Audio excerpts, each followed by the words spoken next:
Hola, ¿qué tal? Muy buenas noches. Qué bueno que nos acompañe en su programa Salud Positiva, una nueva forma de comunicar salud.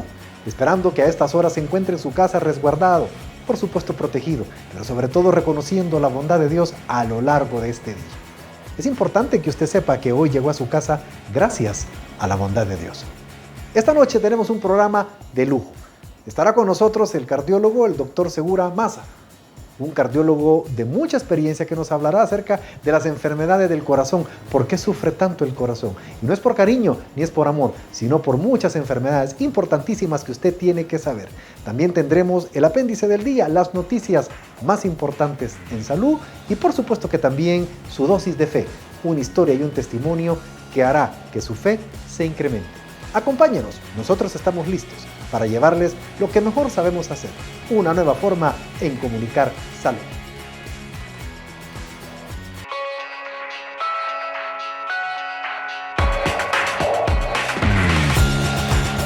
¿Se ha preguntado por qué sufre tanto su corazón? La hipertensión arterial se le denomina enfermedad silenciosa, que en la mayoría de los casos no se presentan síntomas. En la mayoría de las personas, la hipertensión arterial se detecta cuando visitan a su médico por un padecimiento más sencillo o simplemente miden su presión arterial en algún lado.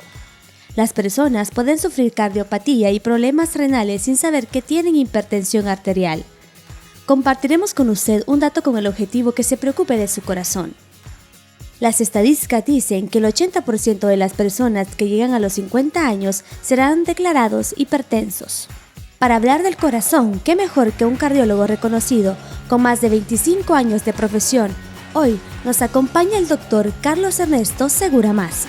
Adelante, Francisco.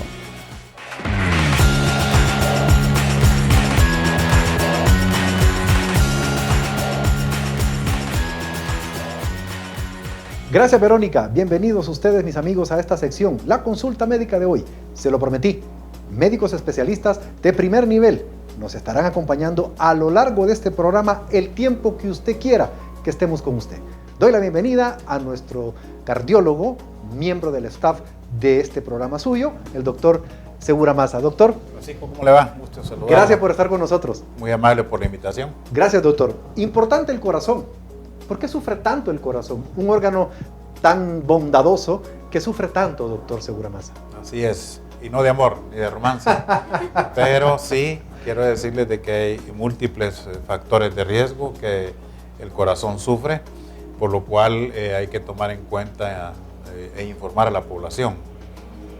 Pueden enumerar varios de ellos, como la hipertensión arterial crónica, la cual a veces no se diagnostica a tiempo, la dislipidemia, o sea, las enfermedades que tapan las arterias del corazón, ¿verdad?, por elevación de colesterol y triglicéridos, el tabaquismo, ¿verdad? También la obesidad y la vida sedentaria, al mismo tiempo la diabetes mellitus, son factores de riesgo cardiovascular que enferman al corazón. Y no se diga el estrés mismo de la vida cotidiana, ¿verdad? Más hoy como vivimos, doctor. Así es. Con un tráfico espantoso, de locos de todos los días. Sí, así es. Ahora, doctor, todos estos factores de riesgo, entiendo entonces, van a provocar enfermedades cardiovasculares. ¿Cómo cuáles, doctor? Bueno, vamos a enumerar, si quiere, a los problemas que hacen que el corazón tenga problemas cardíacos. Como la hipertensión arterial, en primer lugar, que es yo pienso que es la patología más abundante en el mundo occidental. Hay aproximadamente 1.300 millones de enfermos hipertensos en el mundo, de una población arriba de los 6.000 millones de personas, ¿sí?, en el mundo. Entonces, como ve, quiere decir que si en El Salvador somos entre 6 y 7 millones de habitantes viviendo en el país, póngale usted una quinta o sexta parte de la población hipertensa, bien somos 1 millón de hipertensos, ¿verdad? Me incluyo yo porque algo tengo. Así que en ese aspecto... Pero si tiene eso, le puedo recomendar un buen cardiólogo. Así es, lógicamente. Sí, pero hay que cuidarnos y lo diré por qué dentro de un momento.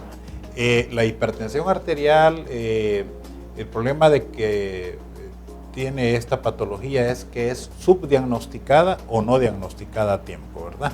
Esa es una de las principales en las que podemos decir que hace que el corazón enferme. ¿Por qué? Porque las resistencias de las arterias están muy elevadas.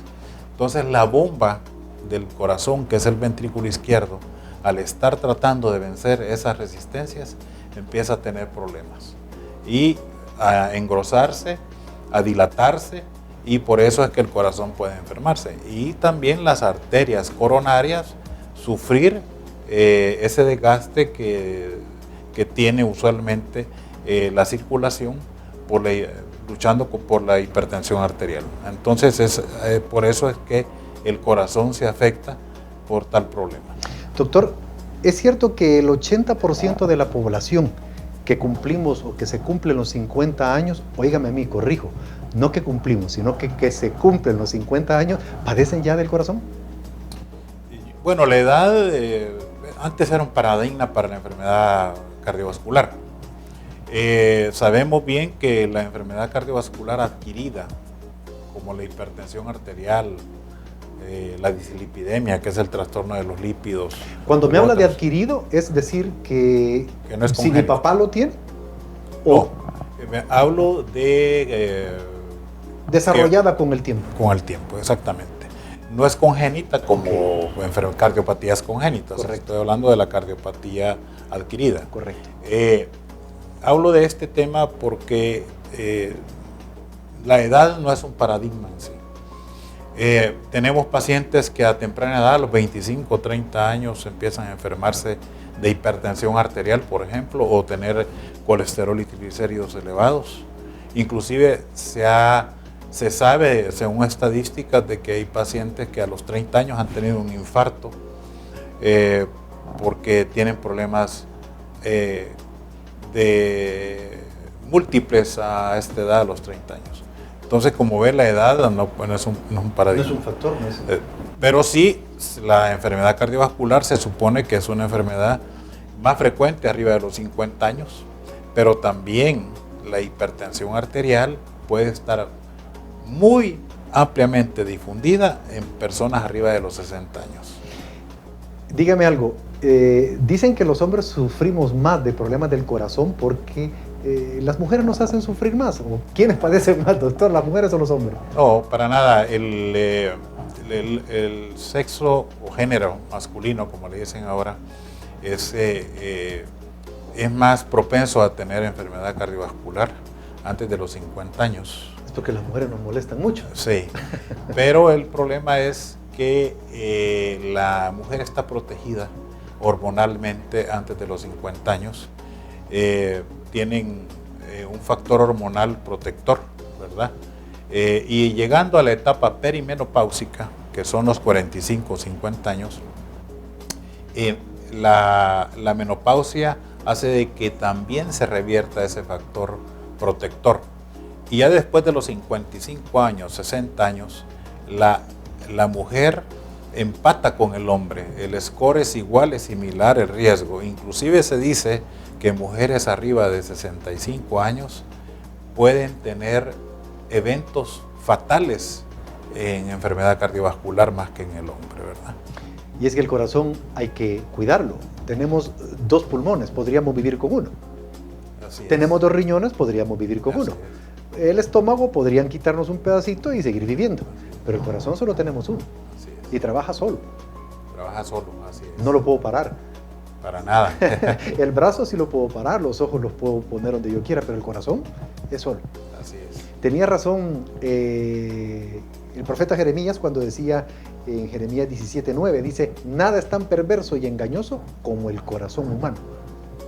Le digo esto porque muchas veces puedo ir donde usted a una consulta médica, por ejemplo, por una gripe o por una situación, y voy a tener un problema de presión, lo cual quisiera que al venir del corte nos explicaran por qué a las enfermedades del corazón le llaman enemigos silenciosos, porque son enemigos que muchas veces no nos dan síntomas, no hay signos, solamente en un momento determinado que usted como médico puede llegar a determinar si hay eso. ¿Le parece si vamos a un corte y al regreso nos comenta por qué las enfermedades del corazón son un enemigo silencioso. De acuerdo. Vamos a un corte comercial, regresamos enseguida y las redes sociales están apareciendo también en pantalla para que por favor usted tome nota de ellas.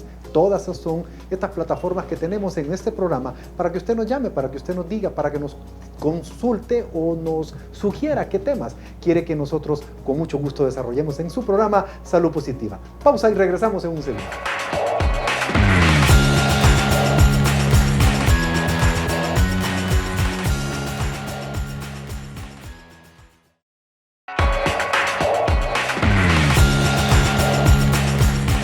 ¿Sabía por qué es peligrosa la hipertensión arterial alta?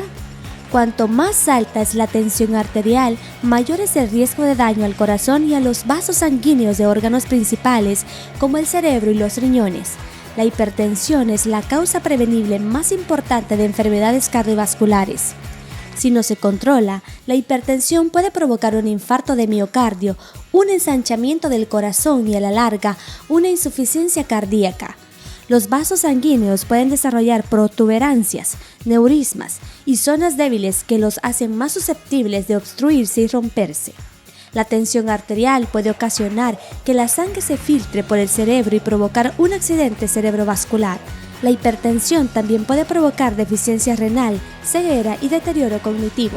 Todos podemos adoptar algunas medidas para minimizar las probabilidades de padecer hipertensión y las consecuencias adversas. 1. Dieta saludable. 2. Reducir la ingesta de sal al menos 5 gramos al día, algo menos de una cucharadita de café al día. 3. Comer 5 porciones de fruta y verdura al día. 4. Reducir la ingesta total de grasas, en especial las saturadas. 5. Evitar el uso nocivo del alcohol. 6. Actividad física. 7. Mantener un peso normal. 8. Abandonar el consumo de tabaco. 9. Gestionar el estrés de una forma saludable, por ejemplo, mediante meditación, ejercicio físico adecuado y relaciones sociales positivas. Por un corazón más saludable, tome acción de todos los consejos.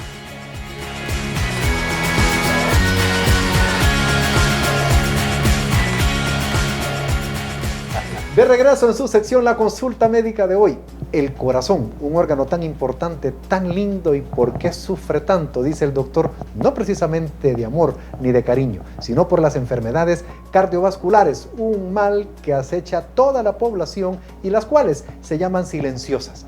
Doctor, precisamente silenciosas y muy especialmente la hipertensión arterial. ¿Por qué? Bueno, estadísticamente a nivel del universo del mundo, se sabe de que la hipertensión arterial es subdiagnosticada porque el 50% de los hipertensos diagnosticados no lo sabemos. No saben que son hipertensos. O sea, hay un porcentaje 50 y 50 de diagnóstico en un chequeo simple que el paciente no lo ignora, y otro 50% que sí ha tenido síntomas, ¿verdad? Como dolor de cabeza, mareos, náuseas, pero otra población no tiene ningún síntoma. Por lo tanto, el paciente sin ningún síntoma aduce que está sano. Correcto. Por eso es que se le dice a la hipertensión asesina silenciosa, porque sin dar ningún síntoma puede llevar a algún evento que desencadene en hospitalización. Y en ¿Muerte, doctor? Así es, llevar inclusive a un evento desencadenante en que el paciente fallezca. Es decir, no solo un infarto, sino muerte. Primero pongamos al infarto también, pero el infarto lleva a muerte, sino un accidente cerebrovascular conocido como derrame cerebral, ¿verdad? Claro. Por hipertensión arterial severa, una emergencia hipertensiva puede ocasionar un desenlace fatal que tiene que ver mucho que ver con la invalidez de la persona que no estaba diagnosticada de hipertensión arterial. Conforme va avanzando la enfermedad, doctor, tenemos una serie de riesgos que puede desencadenar si no me trato a tiempo. Así es. Por eso se insiste en que debemos de tener chequeos preventivos en consulta en un primer nivel con un médico de nuestra confianza, un médico de cabecera, y él sabrá qué hacer en esos casos, ¿verdad? Si el caso lo maneja un médico internista o un médico ya especialista. Correcto. Que lo requiera en realidad. Yo pienso que los cardiólogos estamos debidamente entrenados para manejar casos severos, ¿verdad? Y por qué no leves de hipertensión arterial y otras patologías cardiovasculares. Me gustaría que revisáramos un poco los síntomas que usted mencionó en la problema de la hipertensión arterial que un paciente puede tener, los cuales pueden afligir, y sería bueno que ellos estén pendientes de ellos para consultar. Bueno, mucho gusto. Usualmente el paciente se queja de cefalea, ¿verdad? Dolor de cabeza. Dolor de cabeza. Puede tener sensación nauseosa, decir, tengo ganas de vomitar. Tengo ganas de vomitar. Mareos, es muy frecuente. Visión borrosa, nublada. Ruidos en los oídos también, ¿verdad? Ruidos en los oídos. Y una serie de detalles como insomnio, ¿verdad? Insomnio que el paciente dice, bueno, ¿por qué tengo insomnio si al final he tenido un buen sueño? Entonces, esos son de los principales problemas que el paciente aduce cuando llega a la consulta. Doctor, si me toman la presión, ¿o cuál es la presión que yo necesito tener para que usted me diagnostique que soy hipertenso, por ejemplo? Sí, las guías han cambiado. Claro. Inclusive ahorita hay mucha contradicción al respecto entre guías de hace 5, 10 años.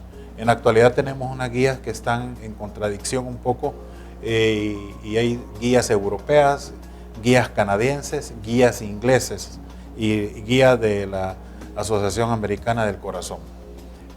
Nosotros lo que tenemos que hacer los cardiólogos es tener como un filtro o claro, tener la experiencia suficiente de decir, bueno, me inclino por tales guías. Pero la presión para mí, las cifras de presión arterial que tenemos como base son 140 de la presión sistólica sobre 90 de presión diastólica, ¿verdad? Okay. Eso es lo normal. Eso, lo inferior a ello, correcto, es normal. Por ejemplo, si usted tiene 130/85 en una consulta y no tiene mayores factores de riesgo cardiovascular, el médico le debe advertir que anda con esas cifras de 130/85, pero que lo mejor puede ser 120/80 y no requiere usted tratamiento. Si usted tiene 140/90 y es fumador y tiene el colesterol elevado, lo mejor es empezar un tratamiento, ¿verdad? Okay. Si nosotros corroboramos que esas presiones de 140/90 son a repetición, lo mejor es iniciar tratamiento con una dosis baja de algún medicamento que está indicada en las guías. Pero si usted es una persona que no tiene mucho factor de riesgo cardiovascular, que no tiene obesidad, que no tiene sobrepeso, es una persona que no fuma y que tiene un peso adecuado, posiblemente nada más va a requerir observación y dieta y ejercicio, ¿verdad? Claro. De lo contrario, no. También quiero hacer énfasis en personas que tienen una edad arriba de los 75, 80 años. No es conveniente bajar la presión a cifras muy bajas, porque se ha demostrado que teniendo presiones inferiores a 130/80, la persona puede tener inclusive debilidad, mareos, porque nosotros somos los que hemos causado eso, con tratamientos que a veces son muy riesgosos y enérgicos. Entonces es adecuado que la persona mayor no tenga presiones demasiado bajas. Por lo tanto, si yo a una persona de 80 años, 85 años, le encuentro una presión arterial de 140/90 con tratamiento médico, para mí está muy bien controlado, ¿verdad? Claro. Es diferente encontrar 140/90 a una persona de 45 años con sobrepeso, que fume y que sea sedentario, ¿verdad? Ahí ya es un factor determinante para poder decir, usted es hipertenso. Exactamente. En una persona de la edad que acabo de mencionar, uno puede ya inclusive etiquetar, ¿verdad? O decir, bueno, usted tiene, es prehipertenso, pero tiene mucho factor de riesgo cardiovascular y tenemos que corregir esas condiciones para que evitar problemas. Exactamente. Tratamiento, doctor, muy importante, porque lo bueno de esta consulta médica de hoy es que usted no se preocupe, sino que se ocupe. En algún momento sepa que hay mucho que un tratamiento puede mantener a un paciente estable. Me imagino que en su experiencia como cardiólogo de más de 25 años, usted tiene pacientes que los tiene controlados y que uno puede vivir con la enfermedad muy bien. Exactamente, inclusive tener una vida normal, pero también es necesario mencionar que hay categorías de hipertensión arterial. Okay. Hipertensión arterial leve, moderada y severa. Claro. Aunque en ciertas guías las mencionan como estadio 1 o estadio 2. Claro. Y después vienen otras categorías que depende de si el paciente ha tenido una emergencia hipertensiva, ¿verdad? Pero también hay otras guías que clasifican a la hipertensión también muy severa, cuando son cifras de presión muy exageradas.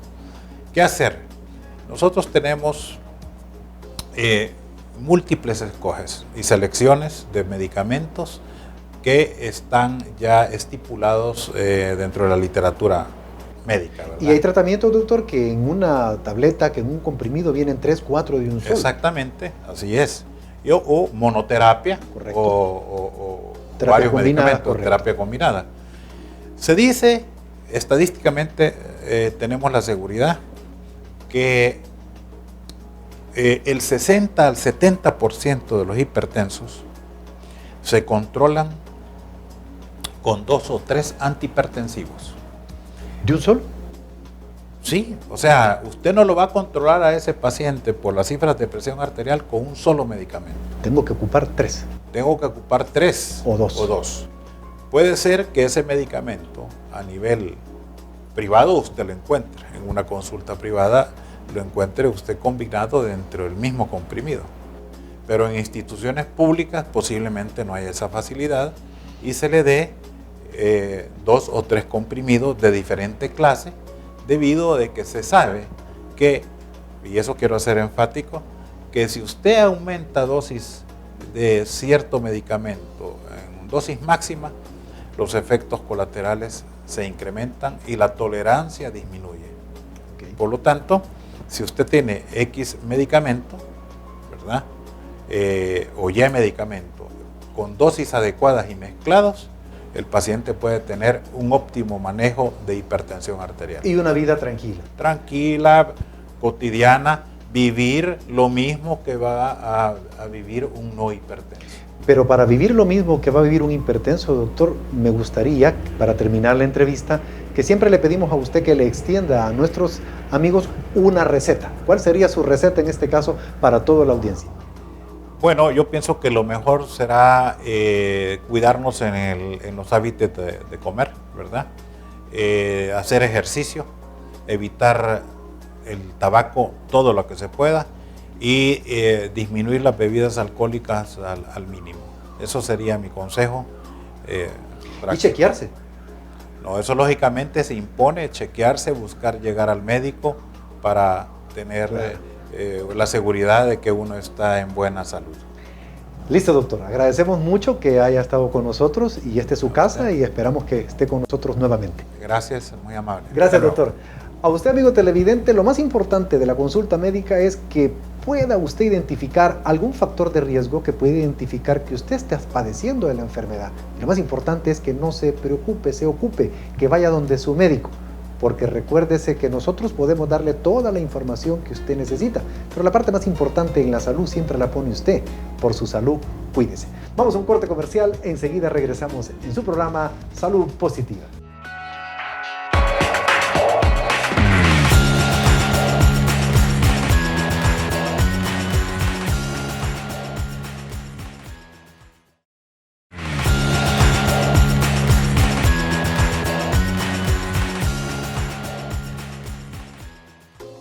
Gracias por continuar en su programa Salud Positiva. Esta sección sin duda es una de las que más le gusta. ¿Qué dicen los expertos? Le ayuda a tomar decisiones y a tener mucha información para su salud. Esta noche nos acompaña la licenciada de Pérez, nutricionista a quien le damos la más cordial bienvenida para hablarnos acerca del colesterol y los alimentos. Licenciada, gracias por estar con nosotros. Gusto. Gracias por haber venido al programa. Hablando del colesterol, hablando de los alimentos, licenciada, ¿realmente qué es el colesterol? Bueno, pues es muy importante hablar acerca de este tema porque hoy está muy de moda, está muy en boga tratar el cuidado de la salud. El colesterol es una grasa de origen animal, sí es parte de la nutrición humana y sí la necesitamos como parte de nuestras membranas, como parte de nuestro organismo. Sin embargo, cuando presentamos un exceso de colesterol, entonces empiezan a surgir una serie de complicaciones que van a producir un detrimento de la salud. Y el colesterol, entonces, muchos asociamos a que son los aceites o que viene de los aceites, ¿no es así? Bueno, pues esa pregunta sí es muy importante porque realmente debemos aprender a diferenciar entre los diferentes tipos de grasas. Tenemos el colesterol total, que lo van a medir regularmente en un examen de sangre. Tenemos el colesterol LDL, que se refiere a un colesterol malo, de baja densidad. Y tenemos el colesterol bueno, que se llama HDL. Sin embargo, hay muchísima confusión con los niveles de triglicéridos, niveles de grasas saturadas. Entonces, es ahí donde es importante hacer la diferencia. El colesterol es estrictamente de origen animal. Únicamente deriva de productos como la leche, como las carnes, como los quesos. Y esa es la próxima pregunta que tenía para usted. ¿Cuáles son los alimentos que contienen altos niveles de colesterol y que no son saludables para cuidar mi corazón?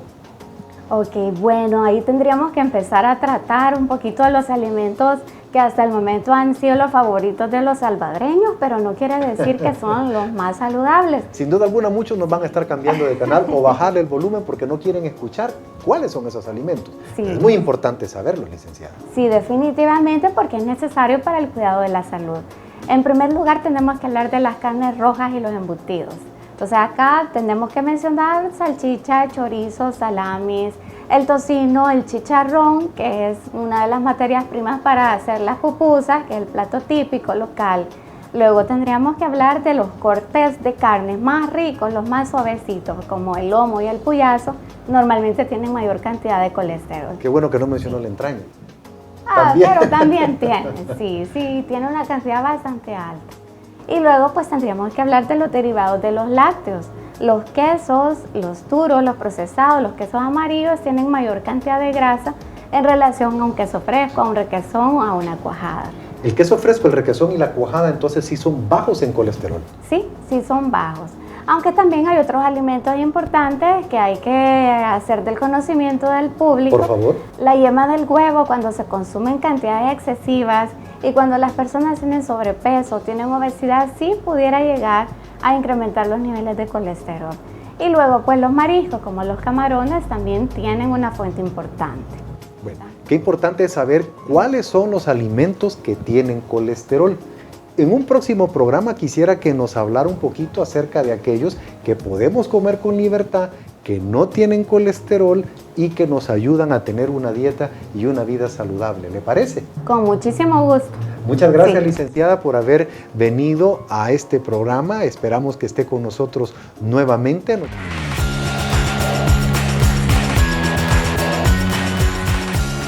Niños con problemas renales sin recibir diálisis. Los niños con insuficiencia renal tratados en el Hospital Bloom corren el riesgo que sus condiciones se agraven por la falta de solución para realizarse la diálisis peritoneal, un tratamiento sustitutivo a la función de los riñones. El solución es fundamental para hacer el procedimiento de limpieza de las toxinas en el cuerpo, pero no hay en el Bloom. Y según padres de familia, el sanatorio tampoco cuenta con dinero para adquirirlo. La preocupación de los padres de familia es grande, debido a que el jueves de la semana pasada no se realizó ninguna diálisis por la falta de dianeal, la cual es la solución que entra al cuerpo del paciente vía catéteres. Los niños que ayer recibieron su tratamiento en el Bloom fue gracias a una persona particular que regaló 7 cajas de dianeal al centro hospitalario por medio de la Fundación contra la Insuficiencia Renal Crónica, FUNCIR. El hospital todavía no ha dado respuesta a la situación.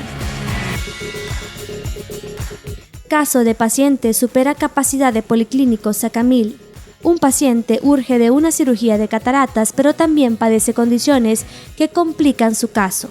Los médicos recomiendan no operarlo en el Policlínico Sacamil por ser un centro de segundo nivel.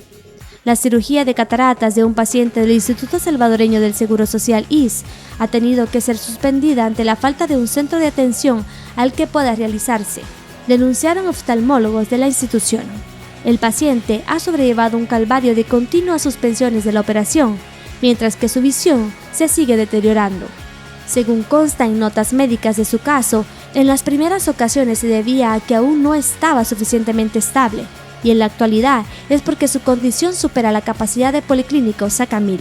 Las cirugías oftalmológicas de Liz fueron trasladadas a finales del año pasado del Hospital General, un centro de tercer nivel. En notas con fecha de enero del 2015 se destacaba la necesidad de operarlo, de explicarle los riesgos de su caso y de poder estabilizarlo. El paciente padece de diabetes tipo 2 desde hace 30 años, hipertensión arterial y enfermedad renal crónica. También tiene una cardiopatía isquémica. Todos esos padecimientos crónicos que lo convierten en alguien de alto riesgo para una cirugía. El 19 de agosto recién pasado, un grupo de oftalmólogos realizó una conferencia o reunión para analizar el caso. Crean un lente de contacto que libera medicamento para tratar el glaucoma. El dispositivo produce un mejor control de la presión ocular, que se encuentra aumentada en estos pacientes y termina causándole ceguera. Trata de un mal que afecta al ojo provocando pérdida gradual y progresiva de la visión, debido al daño ocasionado en el nervio óptico. Para esta patología, científicos crearon un lente de contacto que libera de manera gradual el medicamento que necesita el ojo, lo cual mejora el tratamiento en estos pacientes que necesitan ponerse gotas, hábito que muchas veces les cuesta cumplir. Encontramos que una baja dosis de fármaco liberada por este lente reduce la presión del ojo en la misma cantidad que usar las gotas de latanoprox, que se indican en estos casos. Si la dosis que se libera es mayor, la baja de presión lograda aumenta más aún, dice el Dr. Joseph Ciolino, principal creador de este dispositivo, oftalmólogo de Massachusetts y profesor de la Escuela de Medicina de Harvard. Este prometedor sistema de tratamiento alivia al paciente de tener que ponerse las gotas y asegura una entrega consistente del medicamento al ojo. Este lente tiene una periferia de delgado film de polímetros que encapsulan el fármaco y lo liberan lentamente. Gracias a esto, el centro del lente es completamente transparente, lo que facilita una visión aguda normal, permitiendo también diseñarlo para que corrija problemas de la vista como la miopía y la hipermetropía. Los investigadores están diseñando los ensayos clínicos para determinar la seguridad y la eficacia de estos lentes en humanos. Esta nueva forma de terapia salvaría a millones de personas de la ceguera por glaucoma, una complicación que se puede evitar.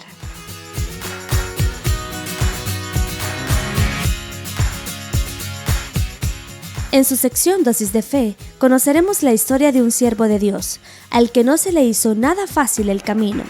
Hoy nos cuenta por todo lo que tuvo que pasar y hasta dónde lo ha llevado Dios. Si estás a punto de tirar la toalla, te invito a que no cambies de canal y te quedes escuchando el testimonio de uno de los predicadores católicos más reconocidos y queridos de nuestro país. Conozcamos la historia de Miguel Hernández. Adelante, Francisco.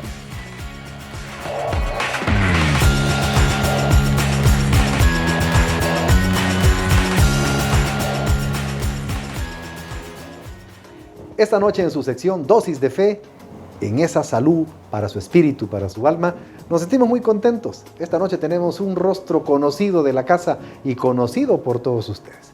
El hermano predicador de aquí de Canal Ágape TV, Canal 8, Miguel Hernández, qué gusto saludarte. Bienvenido a mi programa. Gracias, hermano. Un gusto estar aquí siempre, pues llevando esa palabra y ese ánimo a todo el pueblo de Dios. Especialmente en este programa, que sé que hay mucha gente que a esta hora está sentada delante de la televisión viendo, esperando recibir un mensaje.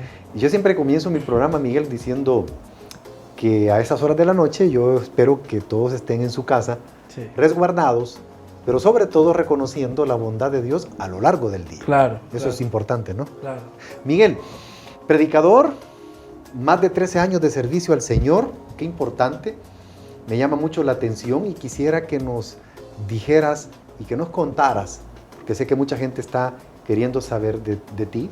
¿Cómo fue que recibiste ese llamado? ¿Cuándo fue que decidiste servir de lleno? Porque entiendo que eres un predicador profesional y eso requiere mucho esfuerzo, un sacrificio, un compromiso, apartar tantas cosas en un mundo a tu corta edad que es importante platicarlo posteriormente. Pero sí, quizás de entrada, ¿cómo fue que decidiste entrar? Bueno, yo la verdad, primero me invitaron a un grupo juvenil normal, como cualquier joven quizá ha recibido esa invitación. ¿Cuántos años tenías, Miguel? Tenía 14 años. ¿14 años? Ajá, 14 años. No quería, la verdad, porque uno se imagina que es aburrido, se imagina que... O compromiso, que ¿verdad? que las cosas de Dios. Y sobre todo eso, o sea, porque uno está acostumbrado a vivir una vida quizás más que todo normal hasta cierto punto, pero que está lejos de Dios, en el sentido de que a lo mejor bailes, me acuerdo, bailes tal vez del colegio, o estaba acostumbrado a muchas cosas que tal vez no tienen nada que ver con la iglesia. Pero me acuerdo que empecé a servir, o sea, de una manera bien inusual. Me acuerdo que diferenciaban como siempre entre los servidores y las ovejas, ¿no? Yo era oveja porque iba comenzando, pero en un tiempo todos los que servían tenían como 27, 25 años, yo tenía 14, en un de repente, pero le hablo en un de repente, todos se van. ¿Todos se quedaron? Sí, unos se graduaron, Okay. entonces unos empezaron a hacer su vida, otros se casaron. Al año quizás, un poco menos, quedó solo, quedamos solo las ovejas. ¿A dónde hiciste ese retiro? Eso fue en San Vicente, en un grupo que se llamaba Pastoral Juvenil, Okay. de una parroquia que se llama El Calvario. Entonces, ya cuando quedamos ahí, en una vez, pues tuve que predicar, sin poder, sin saber qué es lo que iban a hacer. Me dice, predique. Bueno, empiezo a predicar un poco nervioso y yo no sabía de qué hablaba. Y entonces ¿Tenías cuántos años? ¿15, 16? 15 tenía. Okay. Entonces ahí como que yo empecé a sentir, dije yo, qué extraño. Yo nunca me imaginé predicar porque era lo más relajo todavía, pero ahora un poco más. Pero era lo más relajo que usted se puede imaginar. Entonces yo me veía y entonces era un No, bueno, si con eso jóvenes. te fijé cuando entraste y cuando todas las cámaras y todo se alegraron y empezaron a bromear contigo. Pero eso es bueno, Miguel, Sí, porque claro, eso es parte de lo que Dios quiere. Dios no claro. quiere, no quiere. Jesús no quiere. Jesús era alegre, No, pues. para nada. ¿O no era alegre Jesús? Claro que era alegre. Y yo creo que es parte de lo que uno debe ser natural. Cuando Dios le llama a uno, muchas veces tratamos de aparentar lo que no somos. Yo me acuerdo que así comencé y de ahí me fui metiendo. Jamás me imaginé que en medio de toda esa juventud Dios tuviera un trato serio, un trato especial conmigo, a tal punto que me llamara para poder dedicarme a servirle. Y en eso, 16, 17 años, empecé a servir en una radio católica de ahí, de la diócesis de San Vicente. Okay. Y entonces yo empecé ahí y empecé a ver que como que eso era lo mío, me sentía bien. Yo creo que una de las cosas que me llamó mucho la atención de Dios es que me acogió como yo era. Por primera vez me sentí acogido, me sentí aceptado. Yo tenía mucho problema de autoestima, tenía mucho problema de eso, como que muchos jóvenes lo sufrimos en esa edad, como que... ¿El bullying? Quizás no, pero sí, a veces de parte de los papás, sin quererlo. Okay. Como que tu hermano es mejor para estudiar que vos. Yo me acuerdo que eso lo oía cada rato. Entonces como que uno se va mentalizando y uno dice, bueno, quizás no soy tan bueno como mi hermano.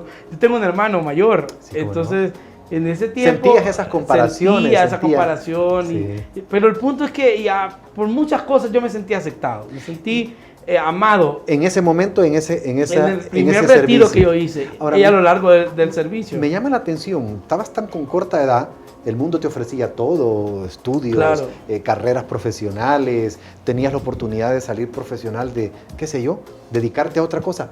¿Cómo, por qué fue que entonces decidiste dedicarte a esta profesión, que es una profesión muy respetada y de mucha necesidad hoy en día? ¿Cómo fue? Lo que pasa es que en ese tiempo que le digo, de 16, 17 años, ya yo había salido del bachillerato y ya estaba estudiando Ingeniería en Sistemas en la Universidad Nacional. Okay. Entonces, en todo eso yo ya empecé a sentir algo, pero súper profundo.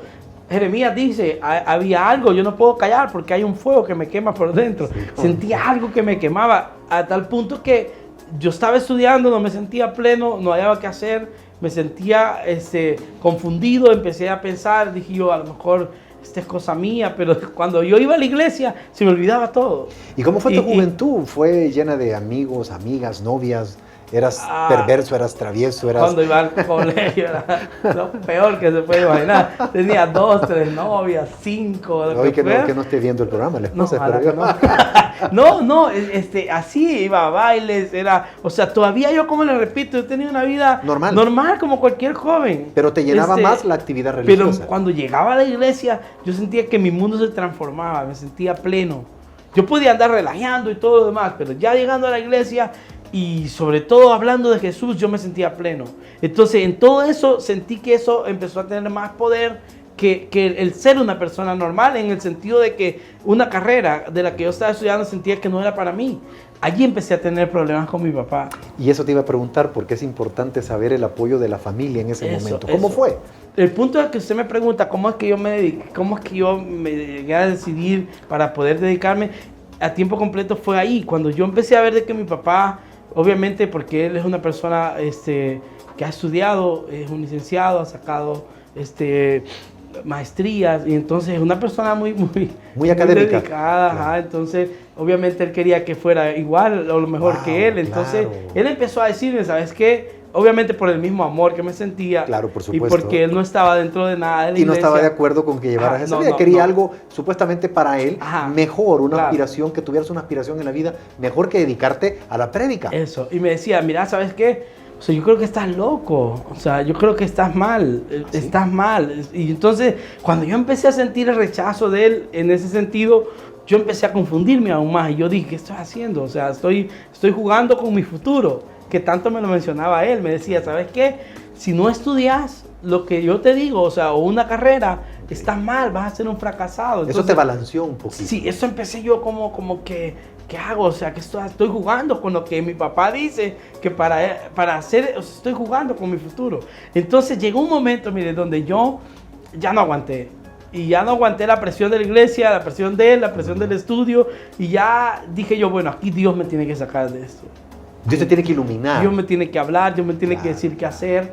Y entonces yo llegué a un punto donde ya entré a un momento en mi cuarto y allí fue el momento definitivo donde yo entré en ese cuarto mal, triste, decepcionado. Como llegamos muchos. Confundido. O sea, yo no sabía qué hacer. Como llegamos muchos. Qué importante ese momento en ese cuarto, esa oración, me imagino, ese recogimiento en el Señor. Me gustaría mucho que primero que te quedaras con nosotros, yo tengo que ir a un corte comercial, y que al regreso del bloque nos contaras precisamente cómo fue ese llamado ya en esa habitación, en esa soledad con el Señor. ¿Te parece? Con gusto. Claro. Vamos a un corte comercial, regresamos enseguida.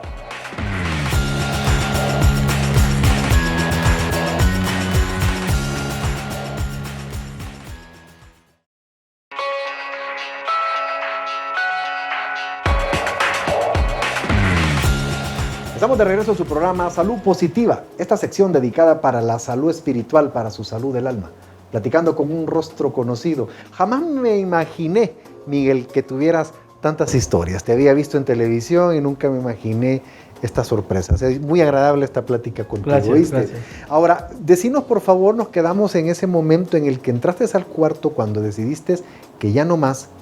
¿Y qué pasó? En ese momento me acuerdo que yo entré mal, yo entré frustrado, triste, yo dije soy malo para el estudio, porque esa confusión me causó, yo no rendía, nada. Yo dije soy mal. Entonces mi mamá me estaba gritando afuera del cuarto, me estaba diciendo salí, yo estaba mal, ella vio que entré mal. Cuando yo estaba dentro del cuarto le grité a Dios en mi cuarto. Este punto yo creo que hay gente que no lo entiende, solo lo entiende una persona que ha tocado fondo. Y ese es el punto, que hay oraciones que salen del corazón, que una persona que nunca ha experimentado eso no lo va a entender. Porque para alguien puede hacer falta de respeto, pero yo en ese momento no tenía otra opción, no hallaba qué hacer. Lo había buscado a los 14 años y ya en ese punto yo tenía que saber qué iba a pasar. Porque ¿Ya tenías cuánto, Miguel? Ya tenía 19 años. Y le dije, ¿sabes qué, Señor? Mira, yo no soy bueno para el estudio, me siento mal, y si me has creado para algo, decime. Porque lo que yo siento es que soy una basura, me siento mal. Yo me sentía mal. Correcto. Entonces, en ese momento, digo esto porque muchos creen que esa oración a lo mejor la han hecho y creen que es malo. Pero a veces es un desahogo y Dios entiende nuestro clamor. Jesús mismo le dijo, ¿por qué me abandonas? No le estaba hablando, o sea, él estaba mal. Entonces yo le dije, ¿sabes qué? Háblame, yo no puedo seguir así.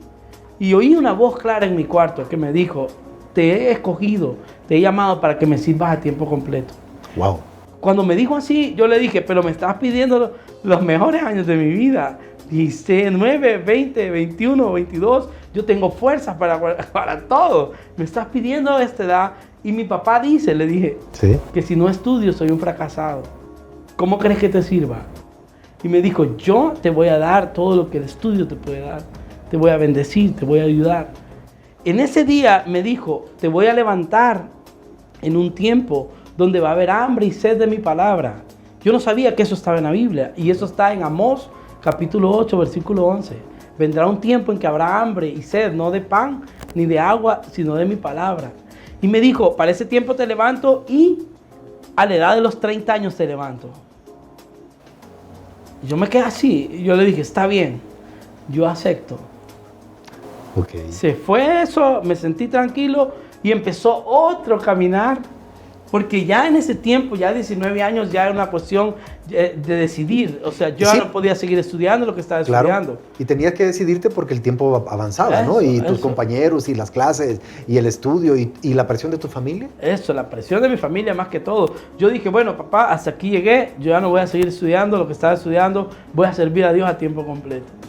Fue un poco peor porque ya él se volvió así como Claro, que... por supuesto. Entonces ya... Si era peor para él antes, Ajá, después de esa noticia. pero Dios obró algo bien especial que todavía lo guardo en mi corazón, y es que Dios convirtió a mi hermano. Ok. Cuando yo me convertí, cuando yo empecé a buscar a Dios a los 14 años, mi hermano andaba bien perdido en el mundo, en fiestas, pero ya a los 19 años Dios lo convirtió. Entonces él ya estaba conmigo, ya estábamos los dos. O sea que se le empeoró a mi papá. Y él estaba preocupado porque yo Por no iba a uno, ser alguien, hoy ya tenía que éramos los preocuparse dos. por dos. Entonces ya los dos Sí. dijimos, sirvamos. Y empezamos a servir a tal punto donde yo... ¿Cómo servían en ese regalamos tiempo? nuestras cosas, regalamos mi cama, regalé todo y servíamos a tiempo completo. ¿A dónde?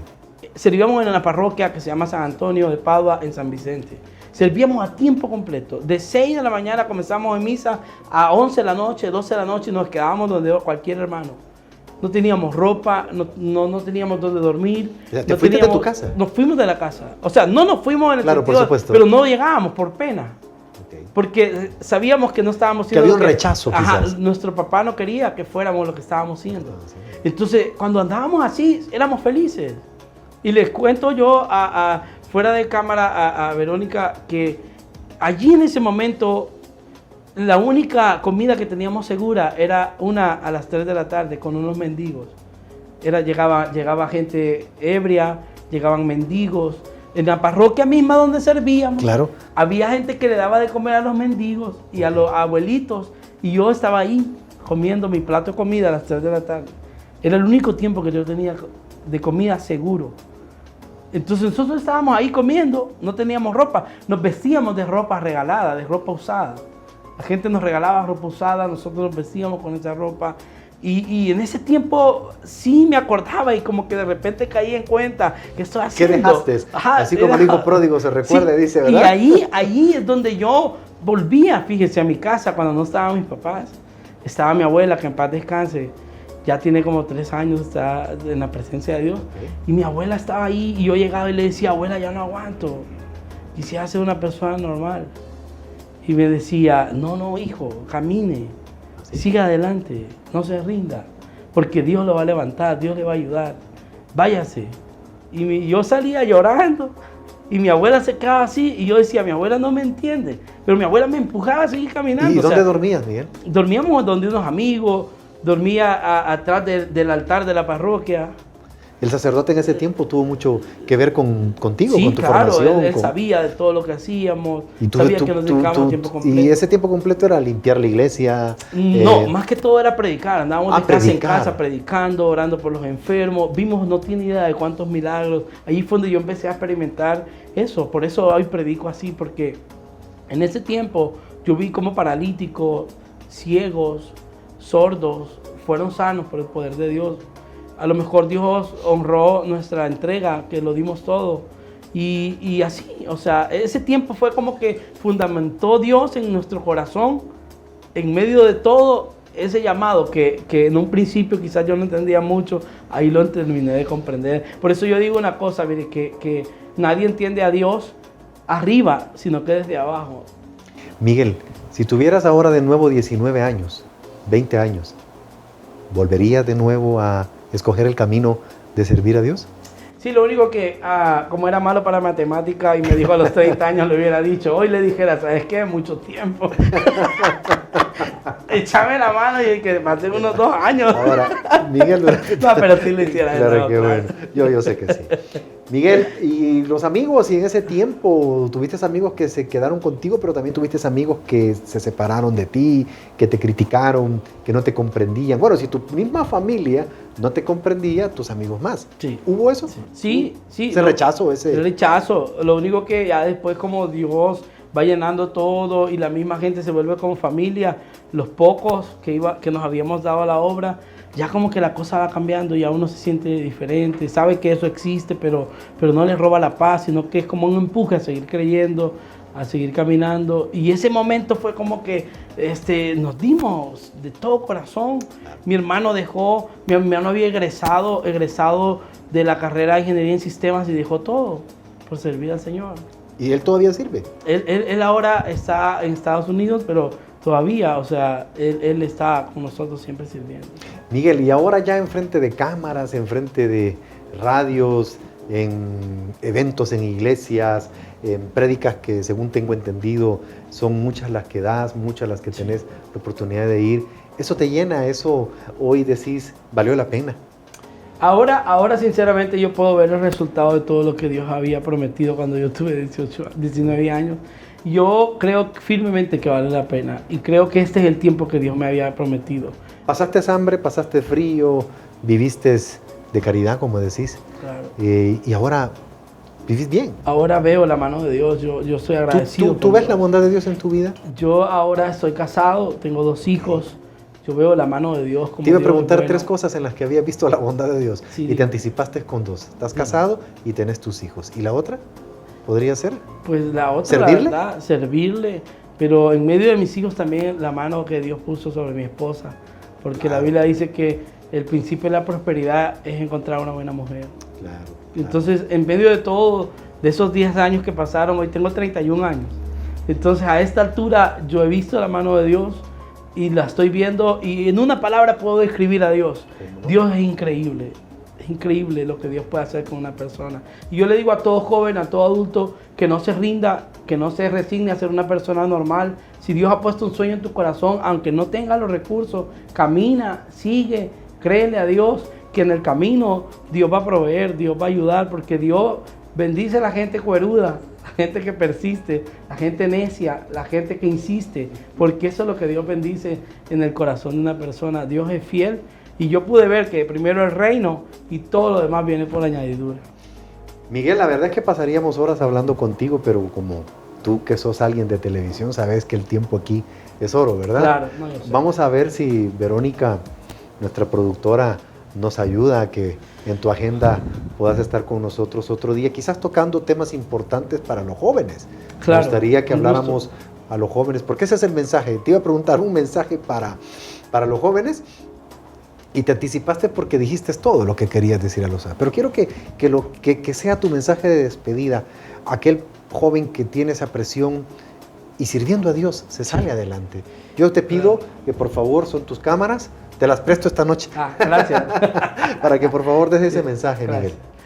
Yo le digo a todos los jóvenes que están en esa encrucijada, que no hayan que hacer, que sienten la presión de la familia, del ambiente, de los amigos, que no se rindan, que no paren, que lo que Dios ha puesto en tu corazón, Él lo va a llevar a buen fin, que tiene usted que hacer es caminar, creerle a Dios y sin ver para atrás, la cosa es caminar, creerle.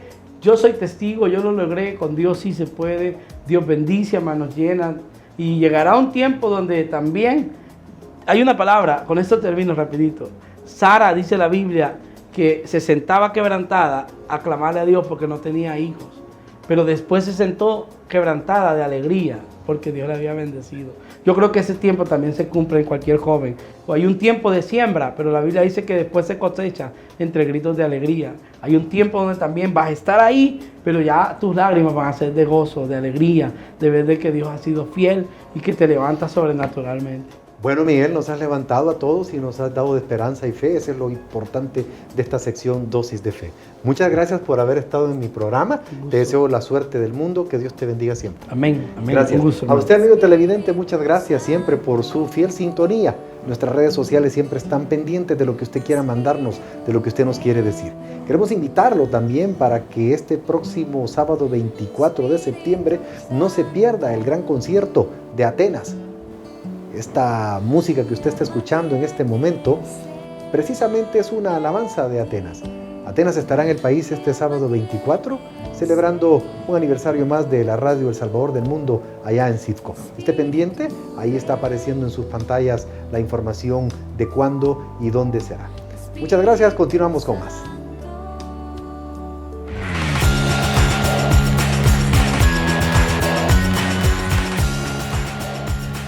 Es así como llegamos al final de su programa Salud Positiva. Recuerde que la parte más importante la pone usted. Siempre debe de cuidarse.